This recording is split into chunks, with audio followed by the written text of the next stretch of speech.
on the Wednesday edition, Mr. Relevant. I'm Alex Strofe with you from the Gruber Law Office's One Call. That's a studio at the Avenue in downtown Milwaukee. Josh DiMaggio isn't here yet, but he will be shortly. Will Summers is here running the show on this Wednesday. Big show for you today. I got a lot of Packers things on my brain, as I often do, but today, a couple different things that I want to flesh out and get to. And then the moment you've all been waiting for. We've got the Week 12 ass rankings updated that we will parse through, and we'll debate some of the teams on that list. Some of the teams making their first appearance on that list of the ass rankings here in week number 12. So we will get to those. We'll play a little One Word Wednesday. We will hit what we missed, and we will do all of that here on this fine Wednesday edition of Mr. Irrelevant. Thanks for hanging out with us. Appreciate you. ESPN Milwaukee, ESPN Madison on YouTube, the ESPN Wisconsin app, Apple Podcast, Spotify, and all the in-betweens. The Packers are 6-3-1 through 10 games, and they're in a fine position. I think a lot of the commentary this week has been interesting to consume and watch and listen to, because I think the overall feel around this team is more negative than a team that is 6-3-1 and is just outside of first place in the division and is certainly well within the playoff race. But it all comes back to expectations at the end of the day. And I think when this team has been as inconsistent as they are and had the different problems pop up that they have, as Josh's hand makes a nice appearance in the video stream, where do you go? Talking business, high-level conversations, things of that nature. But anyway, I think when you bring in expectations and you think about where they've been and where they are at 6-3-1, maybe they've been a little underwhelming, and some of those losses certainly have been underwhelming in terms of Carolina and Cleveland.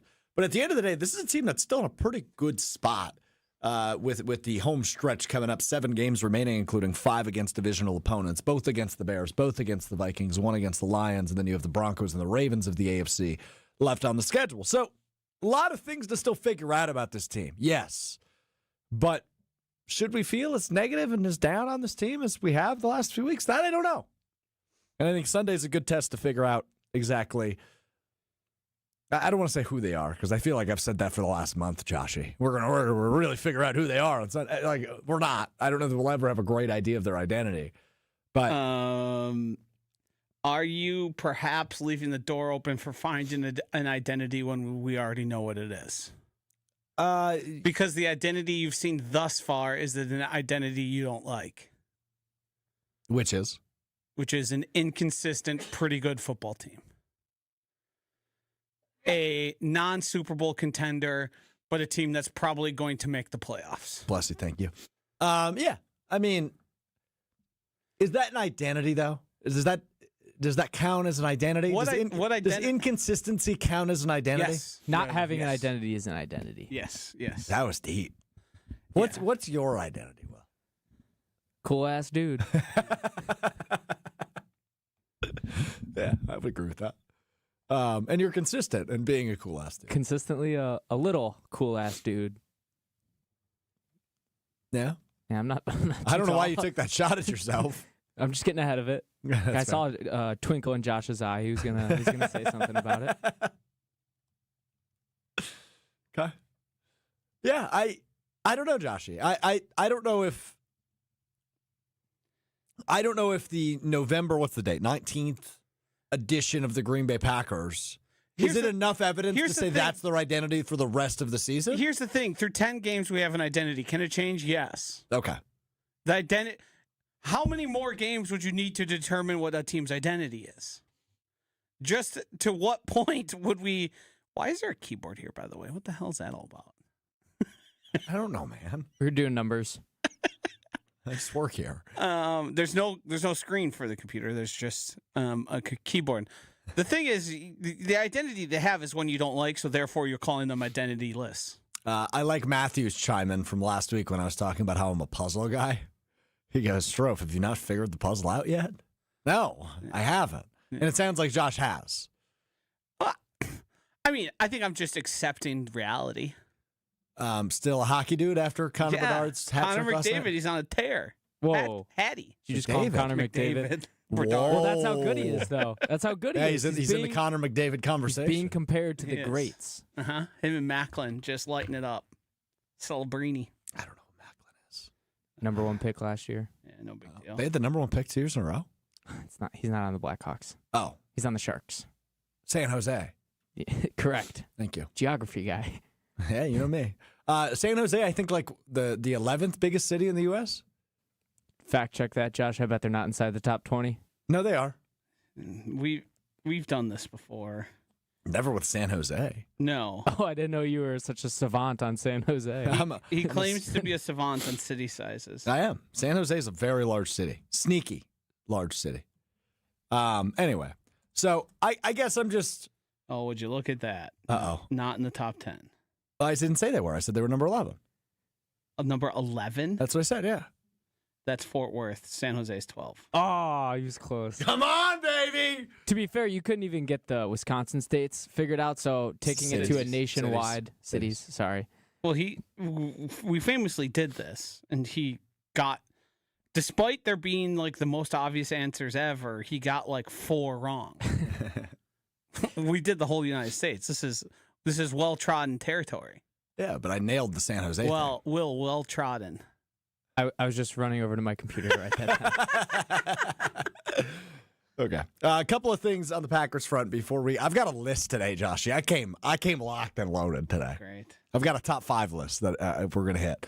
But a couple of injury fronts. So I saw our buddy Bill chimed in. Billy. He said Emmanuel Wilson RB1 trophy. Going to have 150 yards and 3 touchdowns against the Vikings. Yeah, you might be right. That's Chris Brooks' erasure, and I won't stand for it. Oh, wait a minute. Well, hold on. We'll get to the RBs because I actually do want to talk about the RBs. But in the injuries, Josh Jacobs, knee contusion, has not been ruled out for Sunday against the Vikings. I would not anticipate we see him, though. He's not going to practice. They're going to keep him day to day. Is there a chance he plays? Yes. He's that veteran of a player to this point. But I would guess the Packers' plans are still to win a Super Bowl. A game against the Vikings is important, certainly. Yep.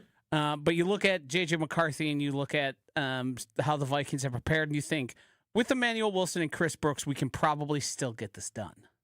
And it's just a contusion, so it's not really, it's not like it's a PCL sprain or anything that could be perhaps made worse. It's like pain tolerance. But is it going to be worth him to sit out or not? We don't know. Joseph chimes in. Lumberjack nerd professor Joshy. Whoa. Self-proclaimed cool hand Will and chief optimist trophy. I'm a nerd? Well. Just because I'm brilliant. Basically, he just called me cool. Just because I'm brilliant. And Will, he said self-proclaimed cool hand. You called yourself cool. All I saw was cool in my name in the same sentence, brother. That's all the true. same. It's all the same to me. Yep, that'll do it. I love you guys. Joshy, will you admit that you love doing the show? I'm not forced to be here, nor am I paid to be here. So what would that leave you? Just answer the damn question. Yeah. It felt like that was a pretty simple question. You also he's asked you this before and you've answered it multiple times. Yes. With the same answer, the one you just gave. Yep. I figured he'd catch on, but he's apparently a words of affirmation guy. I am. That's 100% my love language. Yeah.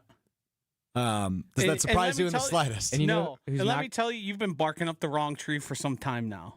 With you or my girlfriend? For me, I don't know what you're... But if the reactions I've heard and I've talked to her about or anything, she's an affirmation gal. Oh, big time. Yeah. She'll blow smoke up your hiney like none other. Nobody else, man. That's why I love her dearly. It's too bad. She'll blow smoke up your hiney. Yeah, she will. The football team you root for has not given you a lot of affirmation. Going back to the puzzle. That felt forced. What? Okay. I thought it was good. I like the I thought it was swing. clever. You're still feeling yourself a little too much. I could have phrased it a little better. Yeah. Hey, Picked a workshop spot. it. Yeah, I will. How about go back into the lab? Yeah, go back in the lab and see if you can I have a sneak in lab. I have a lab. I visit it quite frequently, as you could tell. You passed me my water bottle. Got a little frog in my throat. Forgot it over there. Ow. I've realized this show has no Thank order you. today. This show has no order. Now, we do have an order, and I do have things I want to get to. But I've lost contain already. Yep. You feeling yourself today, Josh? You having a good day? Not particularly. Oh, no, why not? What's going on? It's just a normal day. I did get reprimanded for complaining about Friendsgiving because I got On the air? Yeah, I got spies out there that report information back. So you said on Irrelevant on Monday. Yeah. You weren't looking forward to it. No. And it got back to her? No, I discussed it on Jen, Gabe, and Chewy because when I came home yesterday, there was 8 bottles. They are, the bottles that have the glass bottles that have the top that are latch closed. Yeah, it's like a good water. Yeah. We have 8 of those. They're on the counter, and then there was all these different glasses, vintage glassware that we bought a couple weeks ago. And I was told these all need to be hand washed. And I said, "Oh." Did me and Will's invite get lost in the mail?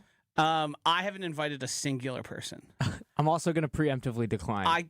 I Preemptively. I can't tell you the guests. I have a good idea. When is it? Saturday? Yeah. Fun. I have a wedding. I can't make it. Yeah, you could take that up with Mussolini. No, I'm good. Yeah, that's what I thought. How many beers are you having on Saturday? A lot. I'll probably eat less of the Friendsgiving meal just to have more beers. Are you making a turkey? No, making a family recipe ham. Oh, and you're in charge of that? Yeah, I mean it's a slow cook. I rotate. I do most of the work, but it's not a big like. You're paying a whole bunch of attention. You do the things to it to start. You give it the seasonings and all that. So, I'm sorry to the MIA, but it seems actually they're enjoying this.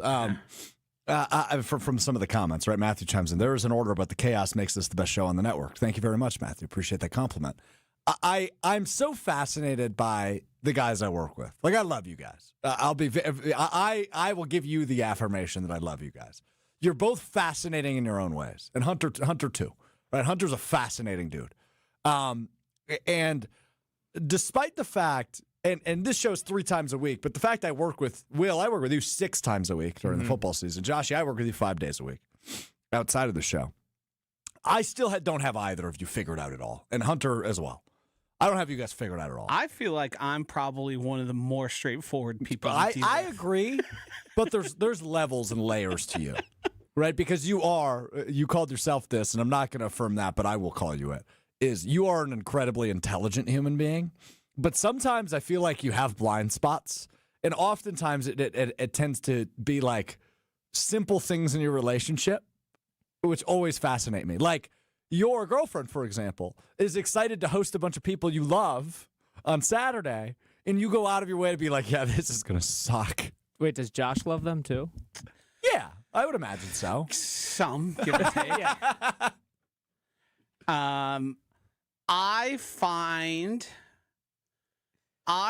gatherings like this to be mostly performative.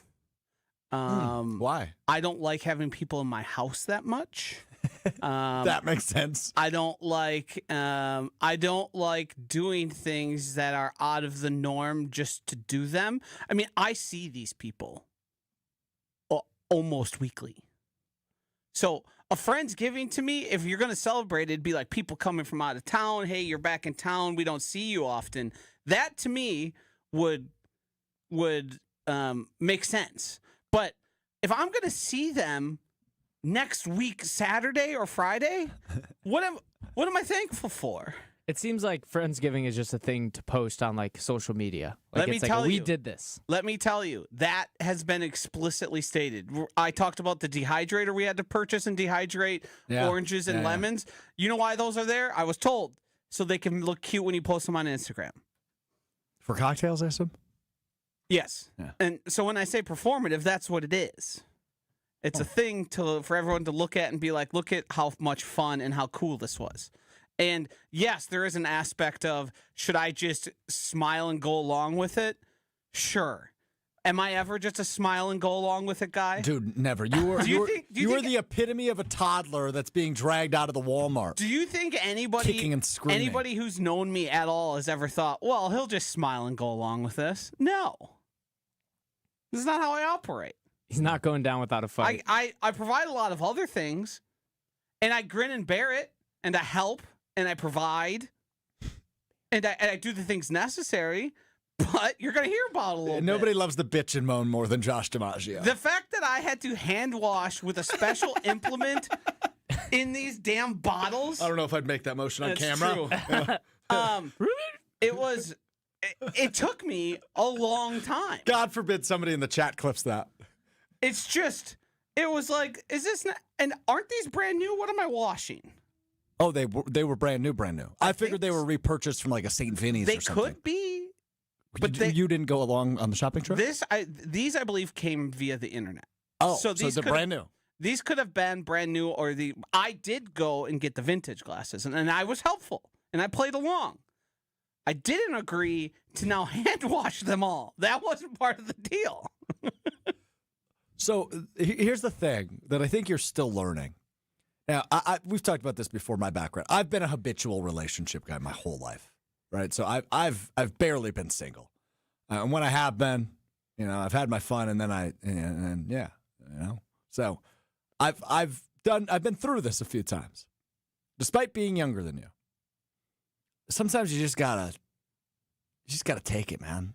The taking it is allowing it to be at my house, but the taking it is the cleaning, and the taking it is the cooking. But Josh, you got to understand the very simple part.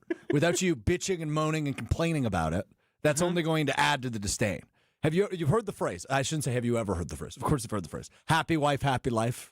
Yeah. You just gotta take it sometimes, man. I am taking it. Yeah, but you're complaining about it nonstop. Yeah. So she's not gonna be happy. Hey, we're on the same level. I'm not happy either. Why did I think I could get through to you? When I knew that's the most impossible. I mean, we have people who own, like, big houses. They have no kids. Why is it at my house? It's probably at my house because, I would not want to go if it wasn't. Yeah, you wouldn't go. Yeah.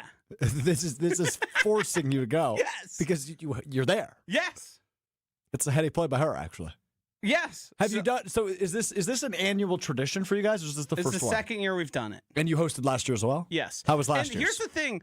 I'm not going to complain about having our families over for Thanksgiving. Are you hosting Thanksgiving as well? Yes, we are essential. We are essential sort of location between all the people coming. Oh, okay. And we have probably the most space. Okay. Of the more central locations.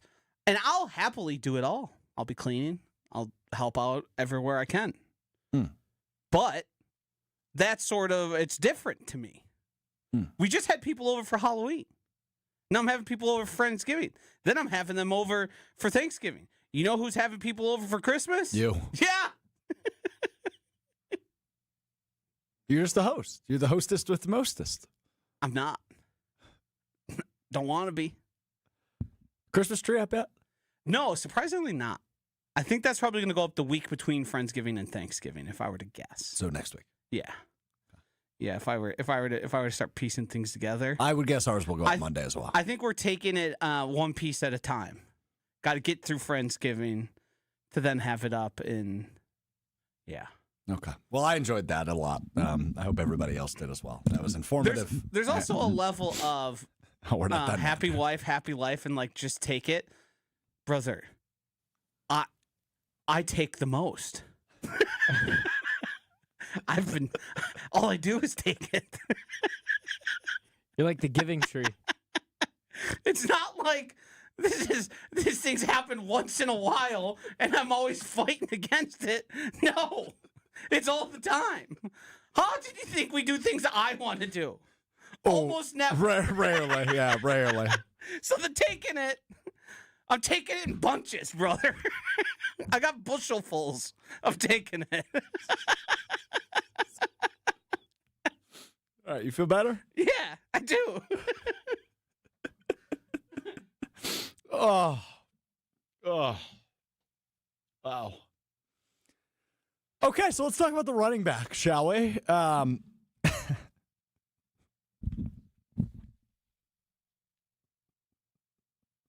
Bushel full. That was good. So I am intrigued by the idea of a Josh Jacobs offense. And you said Monday, which I caught a lot of people's attention, Joshy, because I think it was the correct analysis, but it shouldn't take what it took, right? Josh Jacobs leaving the game Sunday in New York, and that ultimately leading to what Jordan Love was able to accomplish, an awesome second half from him, and ultimately a Packers fourth quarter comeback and a win in the Meadowlands. But it took Josh Jacobs getting injured, and it took Matt LaFleur not having that as an option to really put the ball in Jordan Love's hands and say, hey, go win this thing. And in a game Sunday where your main backs will likely be Emmanuel Wilson, who's been pretty solid for them this year, all things considered. Wasn't terrific Sunday in relief of Josh Jacobs, but overall I thought he's been really good for them this season. And then a guy who you and I are both giant on is Chris Brooks. And against a team that loves to rush the passer in Minnesota and Brian Flores' defense, I imagine we could see a lot of Chris Brooks on Sunday against Minnesota. Could be the Chris Brooks game. I'm actually like more excited than I should be. It almost feels as incorrect to feel this way as you felt about Josh Jacobs leaving. Now, I say it's incorrect to feel that way because Josh Jacobs not being on the field versus Josh Jacobs on the field should not benefit you, right? Like, agreed. Yeah, right. Like at the core level of things, a good player should help you. I said on Monday the team is more talented with Josh Jacobs on the field. Yes. And I stand by that, and I'm not going to give any ground there. But to see what Jordan Love and the offense was able to do against New York without Josh Jacobs on the field, it pretty much forced Matt LaFleur to get clever. Yes. And say, hey, use your $55 million. Hey, you're going to see two high safeties. You're going to have to throw it still. Yeah. And they did it well. Very well. It would have been, the numbers would have been great. I think for all of us who watched, we saw a quarterback playing an incredible football game, probably had one of the best games for a quarterback for the entire week of the NFL. It's just the numbers didn't match because, well, he had about 47 million drops. And then procedural stuff and the whole, all of that factored in. But the guy was playing like an MVP on Sunday. Totally. Now, that said, though, Josh, coming up Sunday against Minnesota at Lambeau Field, to what I said before, is you're going to have a lot of Emmanuel Wilson. You're going to have a lot of Chris Brooks. It feels wrong to be like, I'm really excited to see what that looks like. It feels wrong to say that, but I am excited to see what that looks like because those are two backs who bring different things to the table than Josh Jacobs, and B, it forces Matt LaFleur to get creative in different ways where he doesn't have a workhorse back on the field. And I think we could see some good things from Emmanuel Wilson. I think we could see some really good things from Chris Brooks like we did a bit in that Washington game in week 2. Could this be what leads Matt LaFleur to getting his swagger back a little bit in terms of play calling and the scheme offensively? I think the answer could be yes to that against a pretty good Minnesota defense. I think it could end up being a blessing in disguise, both the injury and the potential of him sitting out, because I think it would make him realize, wow, my quarterback looks really good this way, and wow, the offense is really able to move the ball. What's frustrated me the most about the Packers' approach this season is everyone can see it. The run blocking is not that good. The run blocking got an even further downgrade when Tucker Kraft was lost for the season. So I understand why Matt LaFleur believes in the system he's run. It's worked for a long time. The problem is if you don't have the offensive line and you aren't able to create positive plays with the run game and the numbers, then you have to pivot.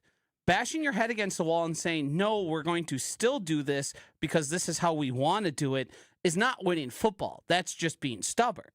You have to be able to evolve and change. And when teams are playing too high safety to bait you into running the ball, that should tell you everything you need to know. That defensive coordinator would prefer if you gave the ball to Josh Jacobs than if you let Jordan Love throw it. Yeah. And that's where the Packers are, and that's what Matt LaFleur is being obtuse about.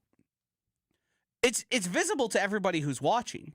The Packers are a better pass blocking team than a run blocking team. I'm not saying throw the ball 100% of the time. That's of course not. It's not what I'm suggesting.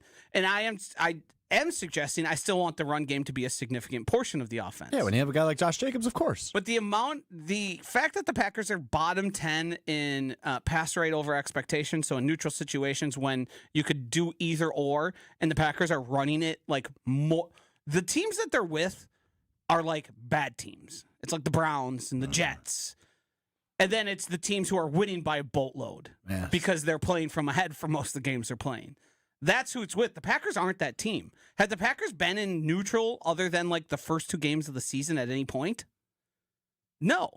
So you're running the ball too much because the defense is trying to get you to run the ball. And instead of saying, we need to get them out of this too high safety and we need to get them doing other things, he's just been running it. So what's going to happen is they're going to continue to get even more too high looks. And you're going to have to figure out how to run an offense through that. And if you get the addition of Jayden Reed, because if they weren't respecting Josh Jacobs in the run game, they ain't respecting Emmanuel Wilson in the run game. They should, though. I say that a little tongue in cheek. Yes, and I don't think I don't think the struggling of the run game has a whole lot to do with Josh Jacobs or Emmanuel Wilson. I don't either. I think it's the offensive Nor line. do I think it has anything to do with Matt LaFleur. It's the offensive line. Right. They're just not good enough. Yeah. And that's the reality. But you can adjust to that. And you can plug your offense to fix those holes a little bit. Yes. And again, I think that's why I view Sunday as a good opportunity for LaFleur and company to really utilize it that way. So we will see. All right, I've got a top 5 list for you. My top 5 biggest worries for the Packers the rest of the year. The top 5 things that I think could be their biggest bugaboos the rest of the year. Okay, so I'm gonna hit you with all 5, or I'm gonna hit you one at a time.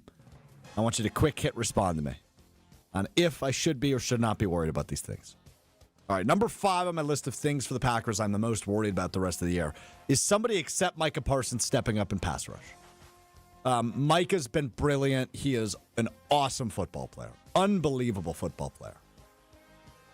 Why did Kingsley Enagbare outsnap Rashawn Gary on Sunday against the Giants? Lucas Van Ness has been injured. Can he come back and make some noise on the outside? The interior has been a little bit rough. We'll get back to some of the interior and the defensive line in a bit. But I am worried about the pass rush specifically. Somebody except Micah Parsons creating pressures and getting after the opposing quarterback. That is number 5 on my list.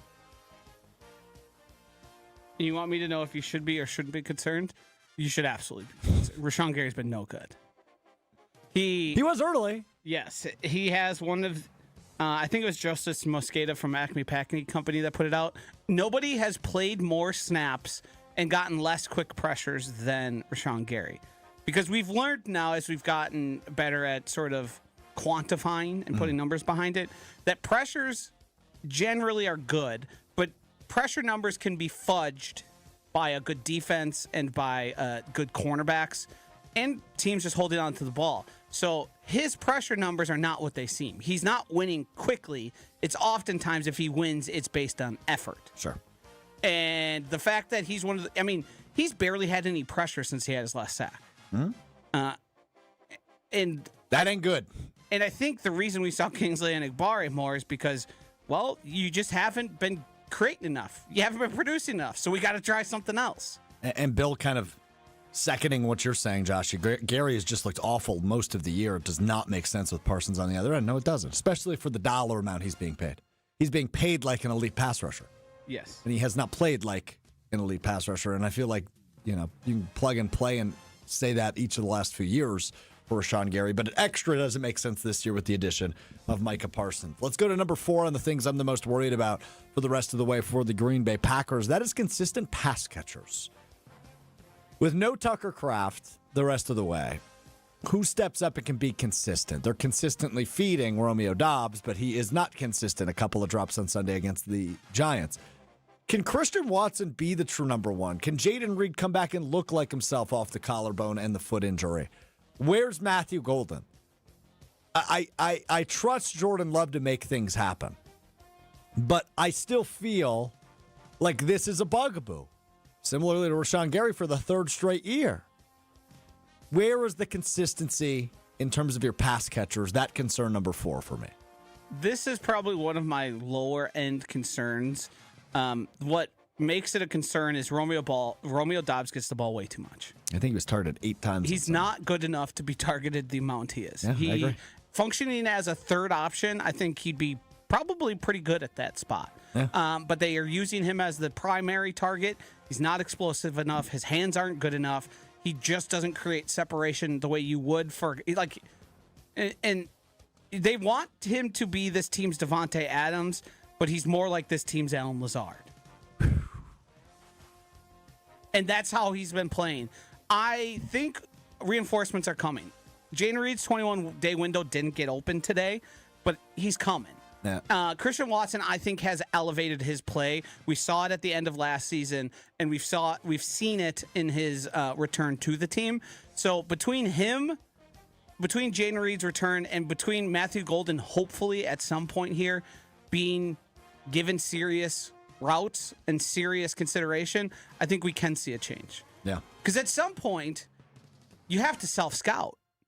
Yes, we trust Romeo, but does Romeo do enough with the level we trust him? He's not the amount of trust and the productivity do not match up with him. I agree. Especially since a lot of his receptions are just easy catches, like over the middle, underneath routes. Why not give those to Matthew Golden, who, A, can get you more yak, and 2, kind of get him going and get his confidence up, because it seems whether on or off the field, he's struggled with his involvement in the offense and his role and where he fits into the scheme. Mm-hmm. Yeah, I agree with you. So we'll see on that, but it's something I'm concerned about, but could be fixed. The Matthew Golden thing, to both of your points and some of the points being made on YouTube right now, it's like, if you're going to manufacture looks for guys, that seems to be a pretty easy one. Let's try the 4.29 speed. Correct. I think if they just simply swapped out Romeo and Matthew Golden, the offense would take a next step. Well, we find out is the question. We will in 2026. That's true. There will be no Romeo Doubs. And we'll be doing wow, this guy looks so much better than last year. He probably could have done this last year. They just didn't give him the opportunity. Mm-hmm. Number 3, and this might be a little bit of recency bias. Run defense. The interior defensive line, stuffing the run. Rico Dowdle a couple weeks ago. Devin Singletary and Tyrone Tracy Jr. last week. I'm not super worried about Jeff Hafley in this defense overall, because they contained Saquon really well on Monday night last week. But overall, the last couple of weeks have not been super pretty, especially for the interior defensive line, Colby Wood and Devontae Wyatt, Carl Brooks, etc. Can you slow down good running backs? You're going to play several of them the remainder of the season. Derrick Henry's coming at the end of the year. If you get into the playoffs, which it's looking, the Packers certainly will, can you slow down a Jahmyr Gibbs? Can you slow down a Bucky Irving, etc.? Can you slow down opposing running backs? I'm a little bit worried about where the run defense stands after the last few weeks with what Rico Dowdle, Tyrone Tracy Jr., and Devin Singletary were able to do. I think you should amend this concern and say, can Devontae Wyatt stay healthy and get healthy? Because that's the biggest difference for this defense. Yeah, that's probably right. It revolves around him. Once Kenny Clark was traded, which we would never trade back, you became thin at that position. The guys you had there haven't stepped up the way you anticipated. Carl Brooks is not going to be a run stuffer. Not his body type, not how he plays his best. Can you get more from Brinson? I think Nazir Stackhouse is just sort of what he is, an end-of-the-roster type guy, a body to have there.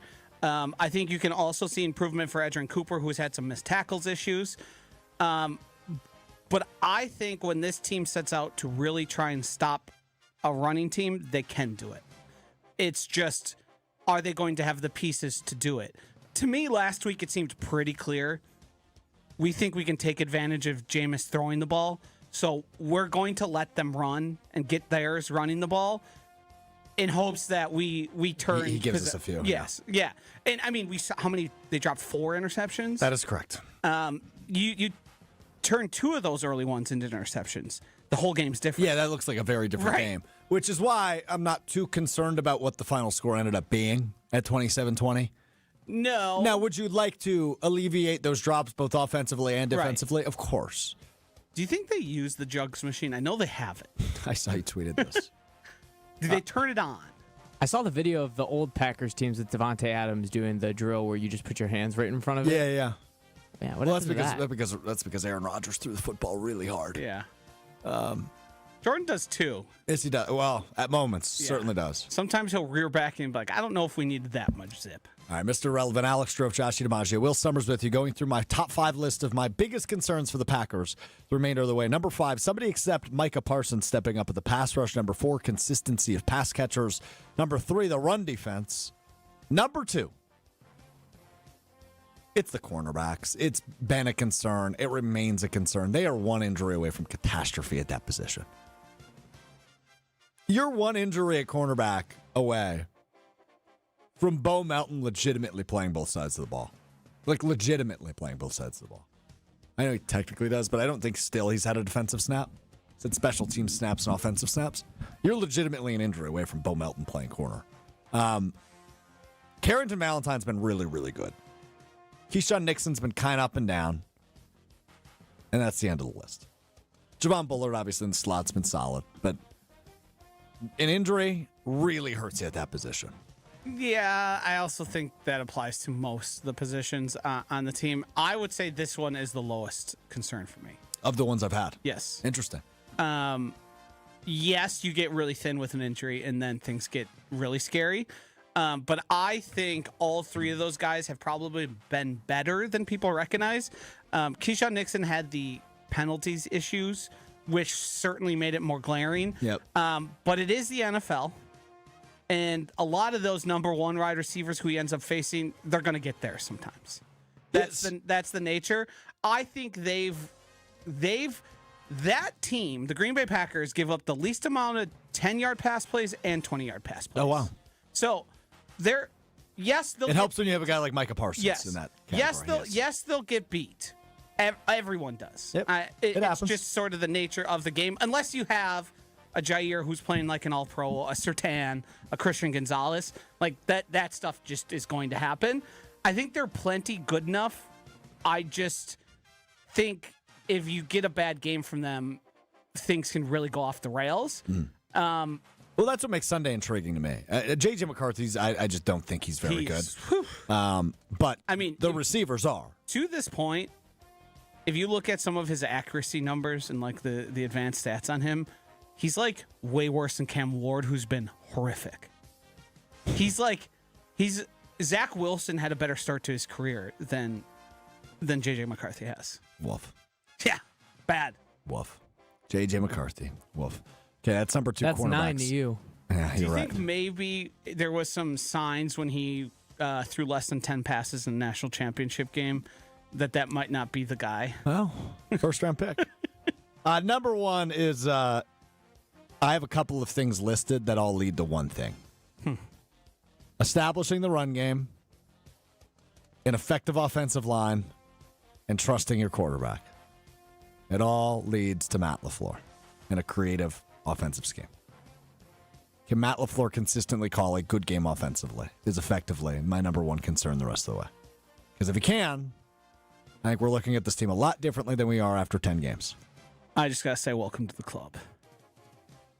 This has been my biggest concern. I agree wholeheartedly. This would be my 1, 2, and 3 concerns listed.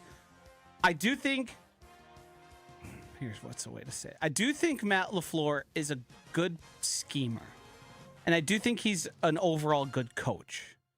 I do think he has a tendency to lose control of himself, especially in the game. And I do think he also has a tendency to get a little stubborn and frustrated. Yeah. And when the run game isn't working, he just says, screw it, we're going to keep running it until it works. The problem is it hasn't worked. It has not. But I do think if there's another, like a loss to the Vikings, that is, I would almost have like the utmost confidence in him after that. Because that is, oh my God, this is getting really real. We're in a tough situation here, and we got to get out of this. Otherwise, my job's on the line. Yeah. So I do think there is a certain extent of where I think the good coach is in there. It's just we need to see him. You're grinning oddly. No, I totally agree. I was just kind of waiting for Will, and I couldn't tell if he had this telepathy with me. I was just kind of waiting for Adam Schefter to jump in with keep up the good work, Josh. I didn't have that. No telepathy? You could have said a million different things before that. No, that's why I was grinning, because Josh started all of that with, welcome to the club. It's a club. I've been saying it since the Cleveland game.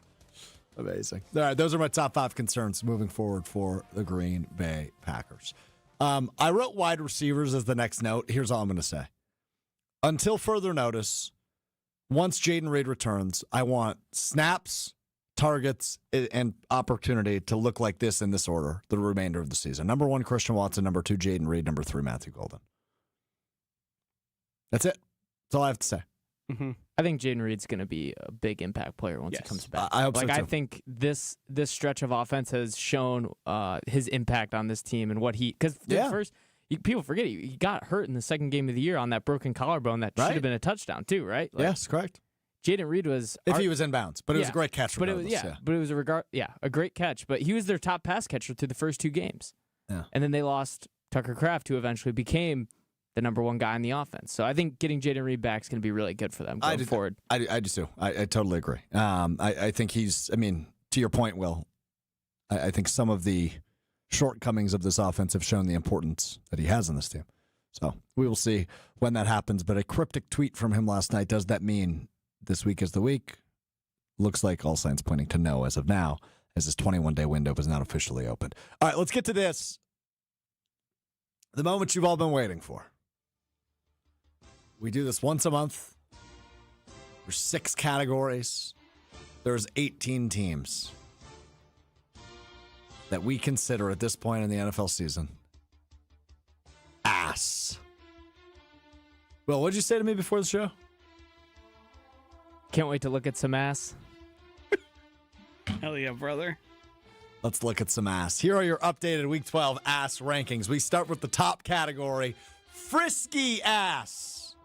In no particular order, I have the Los Angeles Chargers after a gross loss to Jacksonville, the Baltimore Ravens, who seem to be turning things around, and welcome, for the first time in the history of the ass rankings, to the frisky ass category, the 5-win, 5-loss Kansas City Chiefs.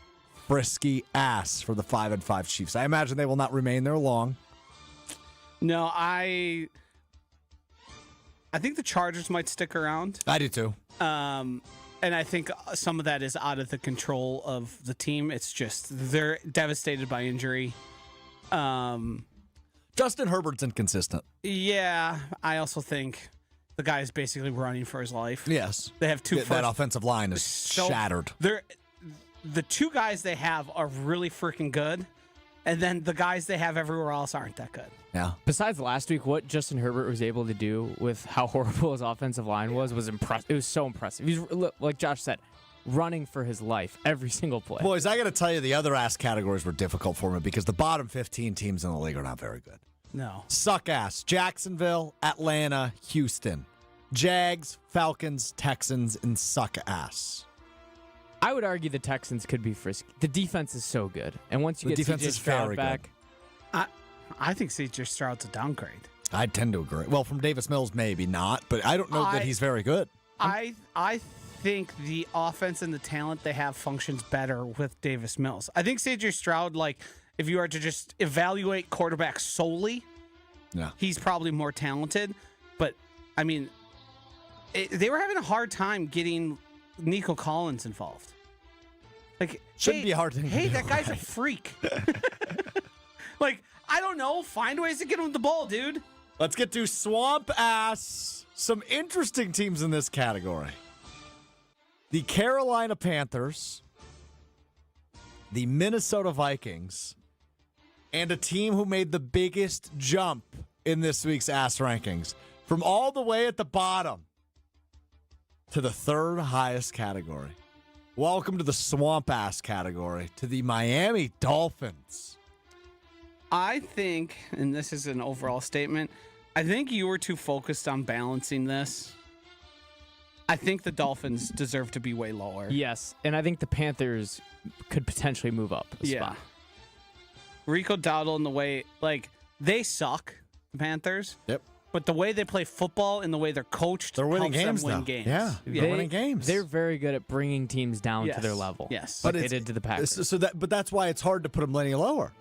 They're winning too many games. Well, right. I think they should probably, like, they're no different than the Jags, the Falcons, and the Texans to me. That's probably fair. Agree. Also, they started off the season horribly, and since then they've gone on a pretty nice run. I can't quite tell you how many games they've won in their last 10, but The other two, I'm just pretty much ready to say, I don't think Minnesota's very good. Of course, those are going to be famous last words now, right? But hey, they already lost to one team in this category. The Packers did. Miami, I really struggled with. Yeah, I think we're gonna see them dip down. Fall back down. I think you're giving them a little too much Yeah. credit. A win over Buffalo is no joke, though. But the Falcons also beat Buffalo. Yeah. It's fair. Ultra ass. I don't know if there's going to be any debate here. These teams all reek. Ultra ass. Arizona Cardinals, Cincinnati Bengals, Washington Commanders. They all suck. Yeah, I think the Bengals could fit into the mega ass, but Joe Flacco doing Joe Flacco things has at least made them entertaining. Yep. The Cardinals with Kyler Murray were unwatchable.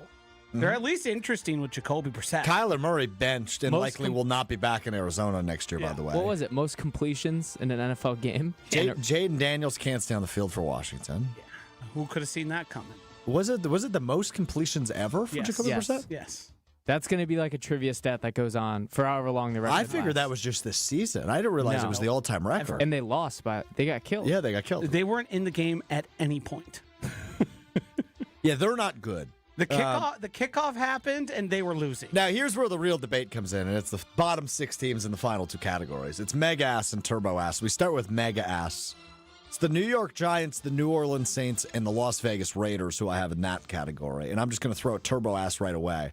The bottom 3 teams I have are Browns, Jets, Titans. The bottom 3, I'm certain, deserve to all be there. Yeah, it's pretty airtight. When we're talking about butts, airtight is a little interesting use of vocabulary. It's sealed. We're not talking about butts, we're talking about ass. Is a frog's butt watertight? Okay, that's enough out of that. I do think if we wanted to parse it, I think to me, there's really no difference between those bottom 3 teams and the Raiders and Saints. Yeah. It's At least the Giants played teams close. with Shador, we might have to find a level below Turbo S for the Browns. He was bad in relief last So week. bad. He'll make his first NFL start this weekend. I go back and read the Jacina Anderson tweets about against all odds completions like every day. Clean pocket. It's so funny. I mean, Yeah, there are tell me more. You're on the payroll. there are really people that just stick their neck out for him. People forget, too, like, he was technically, like, the 5th-string quarterback coming in. Like, He was. Like, you had Joe Flacco, you had Jameis, Kenny Pickett, and Dylan Gabriel were all ahead of him. Yeah. Yeah. I forgot about Jameis. Somebody had a report. I forget who it was. They strongly indicated that neither the coach nor the GM really wanted to see Shador, and that they had planned for it to be a redshirt season. That's always good. Yep. That's good. And here we are. All right. There's your ass rankings. Yeah, I mean the Jets are. Oh, Aaron yeah. Glenn one and done for sure. You think? Jeez. His thing Or was do they- defense, and they can't play defense. Their answer is Tyrod Taylor. Yeah, but they traded everybody at the deadline. So I would imagine that's gaining assets, move on from Justin Fields, and give him another year. That's the way I read it. I tell you, watching Justin Fields is an experience. I can't believe I used to root for that guy. He root was for him. really bad in New York. But also, is that part of just being a Jets quarterback? Because he's ridiculously athletic. He's gotten broken. The Arthur Smith and the Steelers and Aaron Glenn. He's gotten broken. They ruined it. And Matt Eberflus. In terms of physical gifts and lack of production, I don't know if there's a better case to be made than Justin Fields, like ever. Yeah. In terms of like raw ability, And just you just can't do guys anything. at least figure it out to some extent. Yeah. I mean, He had a game where he had 11 passing yards if it wasn't for a screen pass. People forget, too, he was not a rushing quarterback whatsoever when he was He drafted. didn't run enough when he was in college. Yeah. Strictly a deep ball passer. Well, another one bites the dust for the Bears' former quarterbacks. Him and Marcus Mariota, just wrong systems.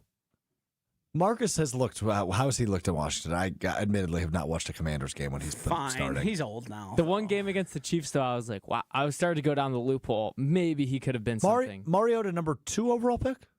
I think he was number 1 and Jameis was 2.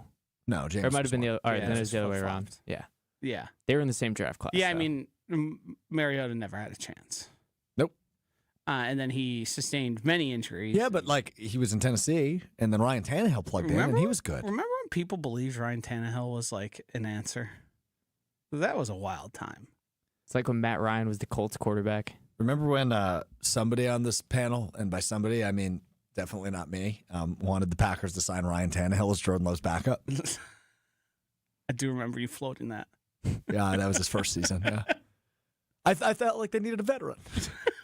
Thought that was a good take. Yeah, there's the guy. Here's the guy we need. And by the way, he has not been signed since. He has Yeah. not played in the NFL since. Remember when there was a debate between who's better, Tua or Jordan Love?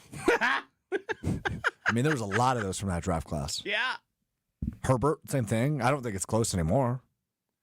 I think him and Jordan are. Well, closer than Tua, yeah. Yes. Yeah, Closer than Tua is. I mean, I wish him the best in whatever he does. He'll get signed somewhere. Yeah, but he's not going to be the starting quarterback anywhere. Jets.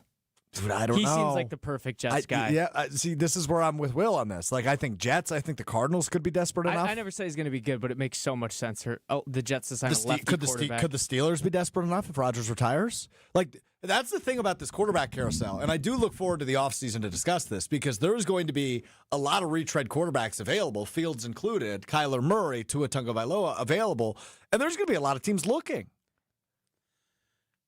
Yes, teams are going to sign those guys. Thank God we don't have that problem. It's going to be the wrong decision because they're going to stay in that murky.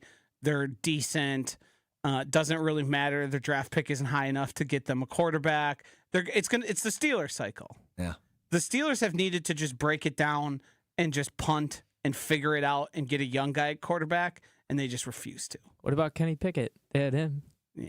Kenny Two Gloves. I mean, he was the only quarterback selected in that first round of that draft. Everyone Bad knew, quarterback, yeah. and everyone knew that was not the right answer.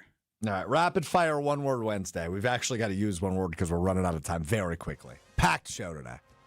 One word. Will's got topics. Joshy and I have a vocabulary book, otherwise known as the thesaurus. And we will respond to every one of his topics with one word, except there's going to be one I'm going to need to say more than one word about. All right, here we go. Jalen Ramsey appealed his suspension for spitting on Jalen Ramsey. It was later denied. Jamar Chase, sorry. All good. But he said, I would have spit on his jersey. Wow, I miswrote this. I would. Holy cow. Let's start over. Do you want me to just deliver Jamar it? Because I know it Chase. from memory. Jamar Chase appealed his suspension for spitting on Jalen Ramsey, saying, I would have spit on his face, not his jersey. The appeal was later denied or upheld. Bratty, probably my word. He delivered nothing from that, correct? Yeah. I'm not good with the word upheld. Upheld by our guy Jordy Upheld. Nelson, by the Yeah. way. Yeah, Jordy Nelson was the reviewing officer. Bratty, my word. Moron. Yeah. We saw you spit on him. But I think he was arguing that if he would have spit on his face. Yeah. I mean, we know what he was arguing. Okay. Nobody believed him. Yeah. Connor Bedard had a hat trick last night and is 4th in the NHL in points. The Blackhawks sit near the top of the Western Conference standings. Joshy is my word. Puck. Badger MVP? MVP. I'll give you the acronym. Yeah, that counts. Wisconsin Badgers football senior day is this weekend, and they posted a graphic of all the players that they're honoring for senior day, and a lot of their majors. And sports leadership was the most common major among the players. Fickle. I was just gonna say phony. Or maybe example, bad examples. We all know none of those kids. The fact that people tried to lie to us for so long that school was the most important part of college athletics. I mean, Student before athlete. they cut that charade up, and like everyone knew it was They knew it was BS. We knew it was BS, but they just kept saying it. Yep. All right, last one and the most interesting one. Bill Belichick was at a cheerleading competition in Raleigh, North Carolina, supporting his girlfriend, Jordan, who is a member of a co-ed adult cheerleading team. Yeah, I'm going to go with the simplest word possible here. How? Why? Freaks. I don't like whatever they got going on. Bill deserves to be fired. That dope, that absolute jerk, who's their GM, what's his name? It's escaping. Michael Lombardi. Oh. Has anybody ever coasted off of doing less than that guy? He's supposed to be a respected football voice. He's a bonehead. An absolute moron. UNC, the state of... They should have internal hearings about the fraud that took place at that university for all those guys collecting checks that they didn't deserve. But I'm actually more fascinated about the Jordan Hudson adult cheer league thing. I didn't know that existed. Can we just cut to the chase here? It's a young woman taking advantage of a wealthy man. It's clear as day. We've seen this happen. Is this breaking news? We've seen this happen throughout history. This is a common thing that happens. And people feel uncomfortable talking about it. But that's the truth. They don't love each other. Wow. Joshy. Joshy. Come on. Joshy. I don't. No one's making me pretend. I didn't know you were capable of going that low. That was crazy. I mean, They don't love each other. they don't. They just put up with each other? No. They have an agreement. What's the agreement? You know what the agreement is. It involves an allowance. We're going to get sued. Allegedly. Allegedly. Oh, incredible. All right. Nobody's going to make me pretend. I'm sick of it. Can we just call it what it is? His Friendsgiving thing has him acting some kind of way. I know. He started just issuing trademarks on everything. Yeah, that's true. That's just kind of a power move. I don't think that has anything to do with Jordan. Because if I could, I would trademark a lot of That's because things. we're realizing the end of his career is near, and we have to monetize everything we possibly can. Chapel Bill. Baller move. The money train can't stop. Can we just call it what it is? I think I said it the nicest way possible. They don't love each other. Yes. The nicest way possible. Uh-huh. Wow, that was awesome. All right, time now for What We Missed and What We Learned. It's presented by Door County Distillery, locally produced, handcrafted, award-winning spirits made locally in beautiful Door County. Josh's Friendsgiving is going to be powered by Door County Distillery. And I don't mean his entire party. I mean literally just his existence. Bourbons, all sorts of whiskeys, but bourbon my favorite. They've got brandies, they've got vodkas, they've got gins, they've got rums, and all the in-betweens. Elevate your cocktail game, elevate your Friendsgiving, elevate your Thanksgiving with Door County Distillery. Visit their website, doorcountydistillery.com. That's doorcountydistillery.com. This is the most read I've ever seen Strofe on a show since I started watching, says Matthew. You're welcome. Yeah, that was the hardest I've laughed in a minute. You got to go tune into the one where we played the audio of the guy that was interrogated by the cops. Oh, You were pretty red that day. Yeah. What was his name again? Josh would know. It was the dude that sold cocaine and was investigated by the FBI but not I arrested. actually have An update? the audio still on my... Oh, we don't need to play it. We're almost out of time. I want to get Will's word. I want to get out of here. They don't love each other was such a good line. I don't know if this is a word. It's hyphenated. Well-trodden. It is a much frequented... it's much frequented by travelers is the definition. I will be going to Oklahoma this weekend, which is not considered a well-trodden vacation destination. That works. I'm kind of on a heater. When's the last time you guys laughed at me hard for missing a word? Well, it helps. This is getting too easy. But okay, so then here's what we got to do. No. You're no longer allowed to Google it. Yeah. You've got to write down the word and use it without Googling it. And guess based on the context. If it's becoming too easy, that's the change we have to make. Okay. I'll do that. So just write it down. You're going to have to spell it for us, however you spell it. It's going to be bad. Yeah. That's kind of the point, Will. Because sometimes it's hard to remember the usage that Josh uses the word, or how he uses the word. Of how The Josh context uses the in word. which I the use context. the word. Yeah. Yeah. They don't. Well trodden's a pretty frequently said thing. I got to be honest. I didn't know it either. Ah, jeez. But now I do. Yeah, when are you going to do it with me? Why don't we both do it and see who's closer? I'm okay with that. And you gave me funny looks when I said I'm the smartest person in the room. And When have I I'm ever given you I'm a funny look We about just did it on Monday. No, that's not why I gave you the funny look. It is. Josh, Huh. I gave you the funny look because you said most people that are the smartest in the room shouldn't be the smartest person in the room. They should go into different rooms. Well, I said that was bogus. Yeah, you said you love being in this room. Yeah. That's why I gave you a funny look. Yeah. Duh. Okay, we're done here. All right, we're back with you Friday I at call this 12:30. my midday pickup. All right, so here's the thing. Here's the thing. I got a programming note for you on Friday. Uh-oh. Hunter at Camp Randall Stadium for WIA state championships. Will in Oklahoma. It's just me and you on Friday. It's calling Wooly. Oh. Mm. I like to bully that little pipsqueak. I'm going to send this clip to him and ask. Otherwise, it'll just be me and you.